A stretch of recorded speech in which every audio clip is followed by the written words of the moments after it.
উপস্থিত আমার সকল মুরব্বিয়ান ভাই ও বোনেরা, আসসালামু আলাইকুম।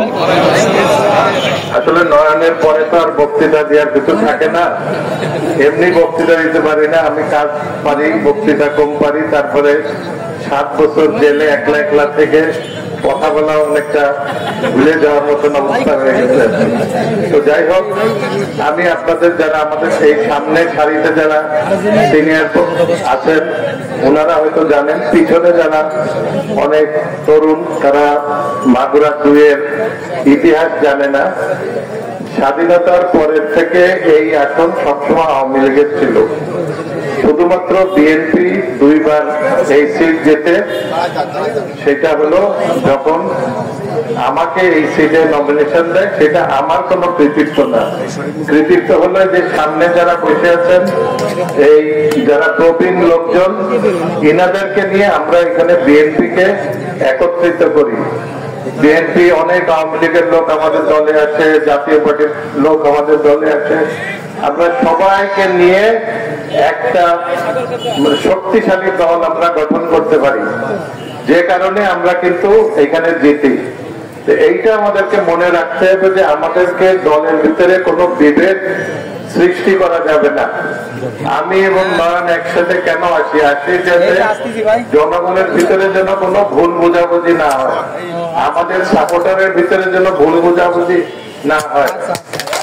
যাকেই নমিনেশন দেয় দল, আমরা তার জন্য এই দেখি আমরা সবাই তার জন্য ধানের শীষের জন্য আমরা কাজ করব। কে পাবে তার জন্য এখন আমরা দলের ভিতরে যেন কোনো গ্রুপিং না থাকে, সেই জন্য আমরা একসাথে আসি, যাতে কেউ ভুল বোঝাবুঝি যাতে না হয়। যারা দলকে বিভক্ত করার চেষ্টা করতেছেন যে কে নমিনেশন পাবে, উনি নমিনেশন হয়ে গেছে, মন্ত্রী হয়ে যাচ্ছেন, এরকম অনেক গল্প আমরা শুনি। বাট আমাদের সবাই যারা বিএনপি করেন, যারা ধানের শীষে ভোট দিতে চান বা যারা অন্য দল করেন, সবাইকে একটাই কথা বলবো যে আপনারা বিএনপির আমলে কেমন ছিল আপনারা সেটা দেখছেন, আওয়ামী লীগের আমলও আপনারা দেখেছেন। এই গত 16-17 বছর আমরা যে 19 বছর আগে বিএনপি ক্ষমতা লাস্ট কোথায় ছিল, 19 বছর হয়ে গেছে। এই 19 বছর আগে আমরা এলাকার লোকজন এলাকার জন্য যে উন্নয়নের কাজ করি তার ভিতরে, এবং স্কুল কলেজ মাদ্রাসা বিভিন্ন লোকের চাকরি, এমপিও ভুক্ত, কেউ বলতে পারবে না যে একটা টাকা দিয়ে কেউ এমপিও ভুক্ত করা লাগছে, কেউ টাকা দিয়ে চাকরি করানো লাগছে। এই মোহাম্মদপুরের অনেকেই পুলিশে বিভিন্ন জায়গায় চাকরি দেওয়া হয়েছে কোনো টাকা ছাড়া। বাট আওয়ামী লীগের 16 বছরে আমি নিশ্চিত যে আপনারা টাকা ছাড়া কেউ এমপিও ভুক্ত করতে পারেন নাই, চাকরিও পান নাই। তো এই জন্য বিএনপি একটা পরীক্ষিত দল। আপনারা বিএনপির সাথে থাকেন, নির্বাচনের বেশি দিন নাই, জানেন যে ফেব্রুয়ারি মাসের নির্বাচন। আপনারা সবাই যারা আমাদের বিএনপির এক একজন, আপনারা সবাই নেতা, আপনারা আপনাদের নিজ নিজ এলাকায় যে দলকে আরো বড় করতে হবে, বিভিন্ন দলের লোককে বা গ্রুপে যারা আছে তাদেরকে বোঝাই নিয়ে আপনারা আসবেন। আমাকে যদি নমিনেশন দেয়, আমরা নয়ন আমার সাথে কাজ করবে, যদি নয়নকে দেয় আমরা নয়নের জন্য কাজ করবো, ধানের শীষের জন্য কাজ করব। আমরা দল ভাঙতে চাই না, যারা দল ভাঙতে চায় তাদের সাথে দয়া করে আপনারা থাকবেন না, দলটাকে শক্তিশালী করেন। কারণ এখন বুঝতে হবে যে আওয়ামী লীগ নির্বাচনে নাই, বাট আওয়ামী লীগের এই ভোটগুলো কোথায় যাবে?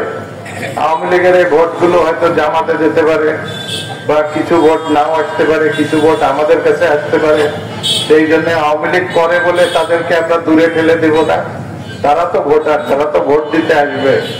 সেই জন্য আমাদের সবসময় এর আগে কিন্তু আমরা জামাতের সাথে একসাথে নির্বাচন করছি গত 2 বার।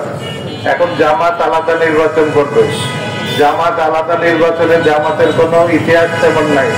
আলাদা একবার নির্বাচন করে তারা খুব একটা বেশি ভোট পায়নি। জামাতকে আমাদের এত ভয় পাওয়ার কোনো কিছু নাই। সাধারণ জনগণকে বোঝাতে হবে বিএনপির ইতিহাস আছে, কাজের রেকর্ড আছে। জামাত তারা ধর্মের কথা বলে ঠিক আছে, কিন্তু আমাদের বাংলাদেশের জনসংখ্যার 50% হলো মহিলা। এখন কেউ যদি বলে মহিলারা বাইরে যেতে পারবে না, কাজ করতে পারবে না, এখনকার যুগে যেখানে আল্লাহ যেখানে মানা করে নাই, আল্লাহ কোরআন শরীফে মহিলা পুরুষকে সমানভাবে যত জায়গা বলে পুরুষ মহিলা পুরুষ মহিলা আল্লাহ এইভাবে বলে আসছেন। তো সেইখানে আমরা যদি চাই যে না এখন মহিলারা ঘরের থেকে বেরোবে